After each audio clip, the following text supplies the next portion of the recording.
Okay, we have the turret top or vane fixing, and it's made up, as you can see, of all these, it's a sandwich of plywood and the metal pieces supplied in the kit.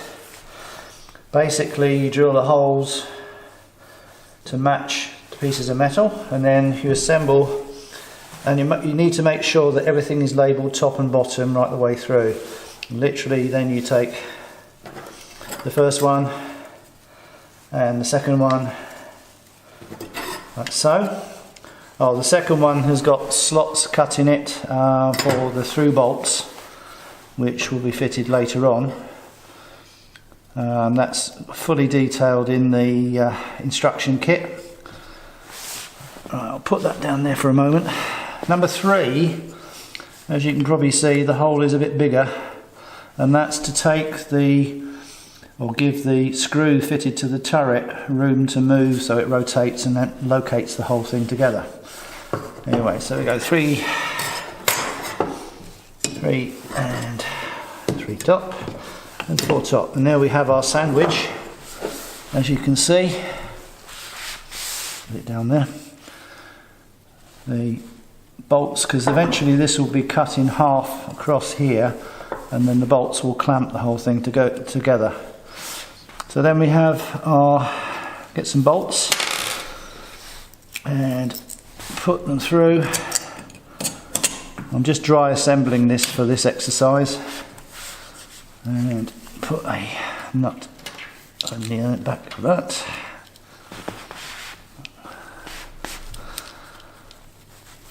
So I'm not going to worry about tightening anything up just yet. And another one there. And a washer. Lots of washers everywhere. Spread the load. Right. And these pieces are to hold the vane themselves, and they fit with 2 screws like so. And like so. There we go. Okay, the turret is now complete, apart from just giving it a coat of varnish all over. Now in the instructions it says to cut it in half across here, bit by bit, but it actually makes more sense to me to actually cut it in one go, because then everything fits together correctly in the right places. So that's basically what I'm going to be doing. Right, nice fresh hacksaw blade, because you're cutting through wood and metal, stainless. So I'm going to just cut through. I've marked halfway and a nice vertical line to follow, so hopefully. It's worth taking your time when you're sawing, just nice steady strokes. It's reasonably hard work going through this, but hacksaw's going through reasonably easily. There we go, that's the first part cut. Okay, part 2.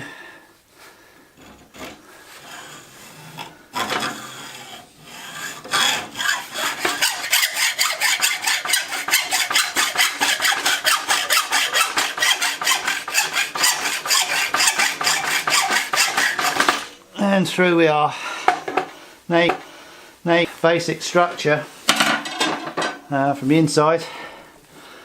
That groove there is actually engages onto the turret and stops it going up and down. I've put the tie bars in, which run through here, which then do up and clamp, and it fits onto the turret like so, and then you arrange for there's a bolt there, which you probably can't see. I'll show it later on.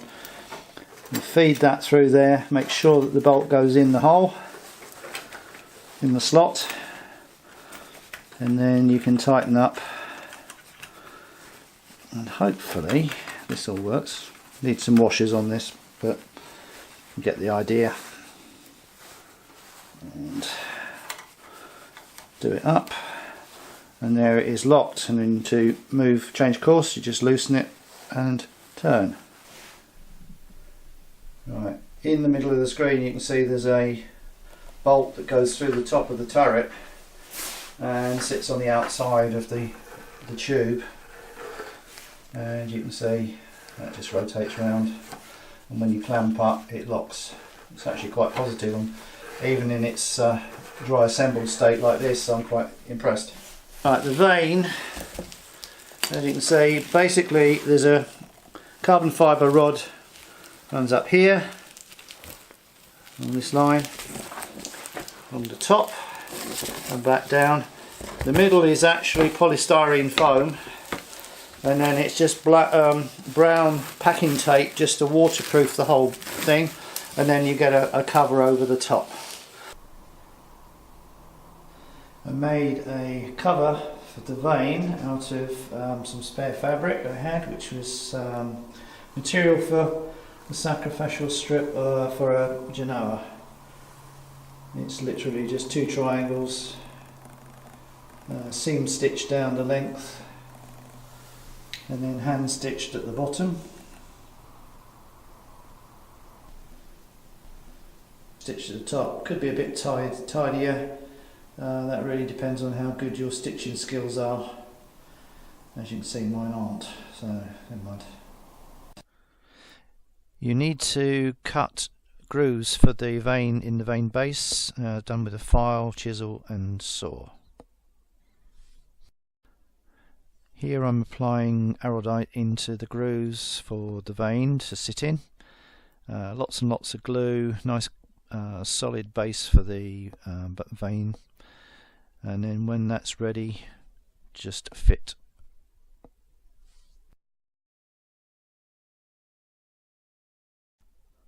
Push it home firmly into the slots, and then apply lots more glue to fill up and cover the whole of the surface.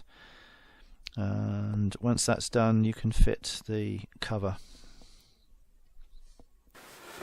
Bit of glue all over, mainly to preserve the wood rather than anything else. It doesn't really need to be, but the actual vane is now covered in glue.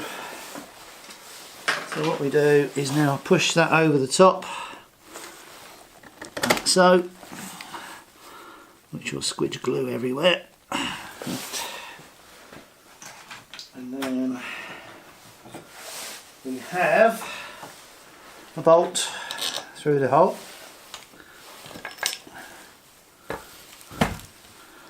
and a washer, of course, and then we've got a nut which I'll do up.